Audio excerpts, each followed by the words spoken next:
بسم اللہ الرحمن الرحیم اللہم صلی علی محمد وعلی محمد۔ السلام علیکم، آپ کا اسٹرالجر فواد وسیم۔ 14 مارچ 2026 بروز ہفتہ، اس دن باقاعدہ سورج اکویریس سے ٹرانزٹ کر کے پائسس میں داخل ہو جائے گا، یعنی برج حوت مین راشی میں، جو اس کے دوست کا راشی ہے۔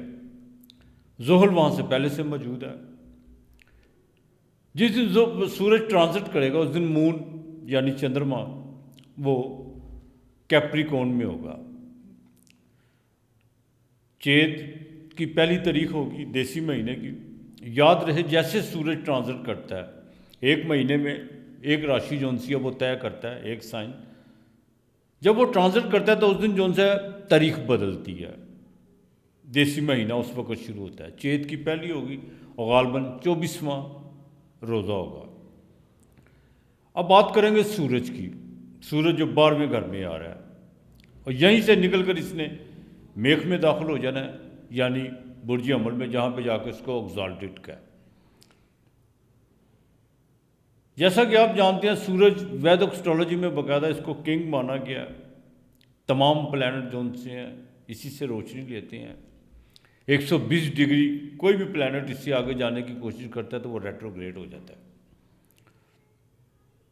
سورج زحل کے ساتھ یہ کنجکشن، یہ یوتی کو اتنی اچھی نہیں مانی جاتی، لیکن اگر اس کے دوست کا گھر نہ ہو، اب اتفاق کی بات ہے، بڑے لوگ واہ ویلا اس بات پہ مچائیں گے کہ سورج اور زحل کا جون سا کنجکشن ہونے جا رہا ہے، یہ دونوں دشمن ہیں۔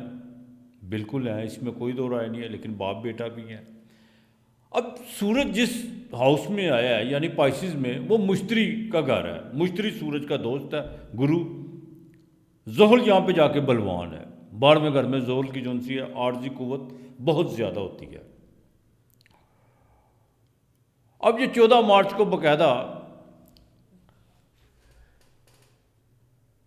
پوربا بھادر پد نچھتر میں داخل ہوگا، جس کا مالک جوپیٹر ہے، اور 18 مارچ کو اترا بھادر پد نچھتر میں کام کرے گا، جس کا مالک خود زحل ہے۔ 30 مارچ کو جا کے یہ ریوتی نچھتر میں داخل ہو جائے گا، اور 14 اپریل کو جیسے یہ ٹرانزٹ کرے گا پھر اشونی نچھتر میں آ جائے گا، جس کا مالک کیتو ہے۔ اب دیکھنا یہ ہے کہ سورج یہاں پر آ کر اس کے رزلٹ کیسے ہیں، چاہے وہ زحل کے ساتھ ہے۔ سب سے پہلے تو میں ایک بات بتا دوں، سورج جون سا وہ ڈسپلن ہے، زندگی ہے، لگن کا نام ہی سورج ہے۔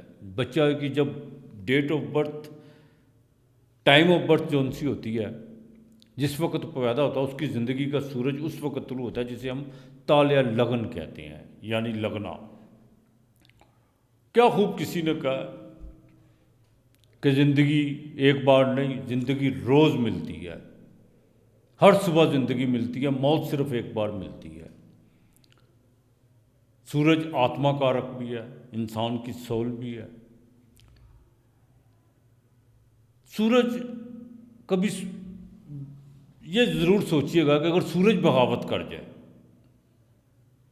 تو زندگی کا نظام، بلکہ اس کائنات کا نظام ہی جون سا ہے وہ درم برم ہو جائے۔ سورج روشنی ہے، یہ وہ روشنی نہیں ہے، یہ وہ اگنی نہیں ہے، اس کو باقاعدہ فائر بھی کہتے ہیں۔ فائر، لیو فائر ہاؤس ہے اس کا۔ اس کی تبش جون جولائی میں تو آپ سے یا مجھ سے بہتر کون جانتا ہے، لیکن یہ وہ روشنی ہے، یہ وہ آگ ہے جو انسان کو تپا کے کندن کر دیتی ہے۔ اب یہی کنجکشن اگر تلا میں ہو جائے تو وہاں پہ نیچ بھنگ یوگ بنے گا۔ یہی اگر ایکویریس میں ہوتا وہاں پہ بھی یہی کچھ ہونا تھا، لیکن سورج یہاں پہ مضبوط ہے، اس میں کوئی دو رائے نہیں ہے۔ اب یہ گرو کے گھر میں ہے، مذہب کے کاموں میں لوگوں کی دلچسپی جون سی ہے وہ بڑھے گی، اور یہاں تک کہ ایک کام جون سا ہے وہ قابل غور ہے کہ کچھ سپر پاور ممالک اور کچھ سپر پاور ممالک اپنے کیے ہوئے ایگریمنٹ سے انحراف کرتے ہوئے نظر آئیں گے آپ کو، کہ 12واں گھر اخراجات کا بھی ہوتا ہے، 12واں گھر لڑائی جھگڑے کا بھی ہوتا ہے، ہاسپٹلائز کا بھی ہوتا ہے 12واں گھر جو ان سا ہوتا ہے وہ باقاعدہ خرچے کا گھر بھی ہوتا ہے، جیسے میں نے پہلے کہا۔ اب دیکھنا یہ ہے کہ یہ 12 گھروں پہ سورج زحل کے ساتھ اپنے کیا اثرات ڈالتا ہے 12 گھروں پہ۔ سب سے پہلے بات کروں گا برج حمل یعنی ایریز کی۔ دیکھیے یہ آپ کے 5ویں گھر کا مالک ہے، جو 12ویں گھر میں، ایک تو اولاد کے معاملات میں بڑا دیکھ بھال کے چلنا ہوگا، کچھ خرچہ آپ کو بالکل پڑ سکتا ہے، بچوں کی تعلیم پر بہت گہری نظر آپ کو رکھنی ہوگی ان کے فیوچر کے حوالے سے۔ اور دوسرا، بار بار ایک ہی بات برج حمل والوں کے لیے، اپنے ریلیشن سنبھال کے رکھیے گا، کہ پرانا تعلق سنبھال کے رکھیے گا، ورنہ کوئی ایسا سکینڈل، کوئی ایسی جونسی ہے کہانی، کوئی ایسا افسانہ جو آپ کے زمرے میں آ سکتا ہے جس میں آپ کی بدنامی کا باعث بنے۔ برج ثور ٹورس برخ راشی، دیکھیے آپ کے 11ویں گھر میں، یہاں پہ جا کے آپ کو فائدہ تو دے گا، لیکن بیرون ملک میں اگر آپ نے کچھ سرمایہ کاری کی ہوئی ہے تو اس پہ ذرا تھوڑی سی آپ کو بالکل بڑی گہری نظر رکھنی پڑے گی، اپنے پارٹنر پر سب کچھ مت چھوڑیے گا۔ اور دوسرا، آس و امیدوں کا جون سا بہت زیادہ آپ نے جال بنا ہوا ہے، اس میں سے کچھ جون سی ہیں وہ پوری ہوتی ہوئی نظر آئیں گی۔